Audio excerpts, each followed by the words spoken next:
Praise the Lord. தேவனுக்கு மகிமை உண்டாவதாக. ஆண்டவராக இருக்கிற இயேசு கிறிஸ்துவின் நாமத்தினாலே உங்கள் யாவரையும் அந்த கால வேளையில் நான் வாழ்த்துகிறேன். இந்த நாளுக்கான தேவனுடைய வார்த்தை லூக்கா எழுதின சுவிசேஷம் 10வது அதிகாரம் 42வது வசனம். தேவையானது ஒன்றே, மரியாள் தன்னை விட்டு எடுபடாத நல்ல பங்கை தெரிந்து கொண்டாள் என்றார். இயேசு பிரயாணம் பண்ணி ஒரு கிராமத்திற்கு பிரவேசிக்கிறார். அந்த கிராமத்தில் மார்த்தாள் என்னும் பெயர் கொண்ட ஒரு ஸ்திரீ அவரை தன்னுடைய வீட்டிற்கு ஏற்றுக்கொள்வதை பார்க்க முடியும். நல்ல கவனிங்க. அவளுக்கு மரியாள் என்னப்பட்ட ஒரு சகோதரியும் இருந்தாள்.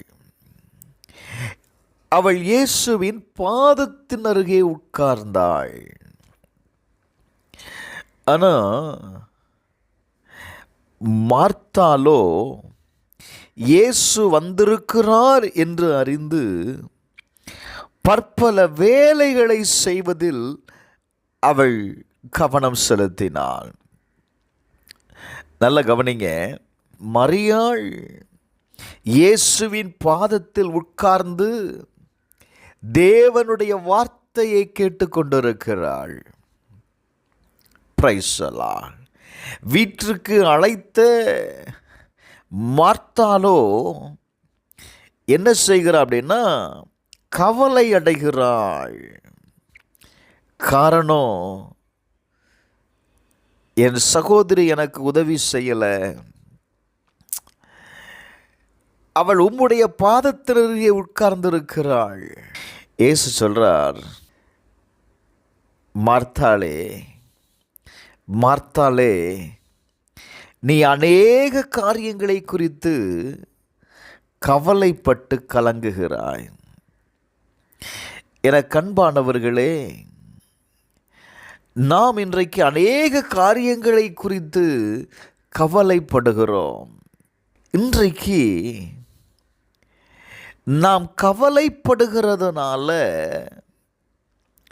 எதையும் மாற்ற முடியாதுங்க. Praise the Lord. நாம் கவலைப்படுகிறதுனால நமக்கு எந்த பிரயோஜனமும் உண்டாக போகிறது இல்லை. வேதம் சொல்லுகிறது, பிலிப்பியர் 4:6 வாசிக்கும் போது, நீங்கள் ஒன்றுக்கும் கவலைப்படாமல் எல்லாவற்றையும் குறித்து உங்கள் விண்ணப்பங்களை ஸ்தோத்திரத்தோடு கூடிய ஜெபத்தினாலும் வேண்டுதலினாலும் தேவனுக்கு தெரியப்படுத்துங்கள். Praise the Lord. என கண்பானவர்களே, இன்றைக்கு உங்களை கவலைப்படுத்துகிற காரியம் என்ன? எங்க கவலை ஒரு மனிதனை ஒடுக்கும். Praise the Lord. உங்களுடைய சந்தோஷத்தை, உங்களுடைய சமாதானத்தை அது இழக்க பண்ணும். ஆண்டவர் சொல்லுகிறார், உன்னுடைய கவலைப்படுகிறத நிறுத்தி, உனக்கு இப்போ என்ன தேவை, உன்னுடைய தேவைக்கு ஏற்ற வார்த்தைகளை நீ எடுத்துக்கொள். லூக்கா 8:14, முள்ளுள்ள இடங்களில் விதைக்கப்பட்டவர்கள் வசனத்தை கேட்கிறவர்களாய் இருக்கிறார்கள். கேட்ட உடனே போய் பிரபஞ்சத்திற்குரிய கவலைகளினாலும் ஐஸ்வர்யத்தினாலும் சிற்றின்பங்களினாலும் நெருக்கப்பட்டு பலன் கொடுக்காதிருக்கிறார்கள்.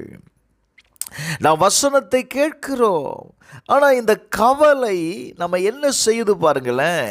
நம்ம கேட்ட வசனத்திற்கு பிரைஸ் தி லார்ட், அந்த வார்த்தைகள் நம்மை செயல்படுத்த விடாதபடி இந்த கவலைகள் என்ன செய்கிறது? வசனங்கள் பலன் கொடுக்காமல் செய்து விடுகிறது. இன்னைக்கு நிறைய நேரத்தில் நாம் ஜெபிக்கிறோம், ஆனால் விடுதலை இல்லை பாருங்க. ஆலயத்திற்கு வருகிறோம், விடுதலை இல்லை பாருங்க. என்ன காரணம்? ஜெபிக்கும் போதும் கவலை கூடவே இருக்குது. ஆலயத்தில் இருக்கும்போதும் நம்மளுடைய பிரச்சனையை தான் நம்ம யோசிக்கிறோமே தவிர தேவனுடைய வார்த்தைக்கு நாம் செவி கொடுக்கறது இல்லை. நான் காலை வேளையில் சொல்லுவேன், அவருடைய வார்த்தைக்கு உங்களை ஒப்பு கொடுங்க. அந்த வார்த்தை உங்களுக்குள்ள கிரியை செய்வதற்கு நீங்கள் இடம் கொடுங்க. நீங்கள் எந்த அளவுக்கு தேவனுடைய வார்த்தைக்கு நீங்கள் முக்கியத்துவம் கொடுக்குறீங்களோ அந்த வார்த்தை அது உங்களுக்குள்ளிருந்து பலன் கொடுக்கிறதை நீங்கள் பார்க்க முடியும். செபிப்போமா? பரலோக பிதாவே, இந்த கால வேளையில் உம்மை நோக்கி கூப்பிடுகிற ஒவ்வொருவருக்காக நான் செபிக்கிறேன்ப்பா. பலவிதமான நெருக்கங்களில் சூழ்நிலையில் இருக்கிற ஒவ்வொருவரையும் கர்த்தர் விடுவித்தரலாம். கவலை அடைகிறதுனால ஒரு பிரயோஜனமற்ற வாழ்க்கை வாழ்ந்து கொண்டிருக்கிறார்கள். கர்த்தாவே, உம்மை நோக்கி கூப்பிடுகிற ஒவ்வொருடைய வாழ்க்கையும் இன்றைக்கு மாற்றப்படட்டும். நல்ல பங்கை தெரிந்து கொள்ள கர்த்தர் உதவி செய்யும். இயேசுவின் நாமத்தில் பிதாவே, ஆமென்.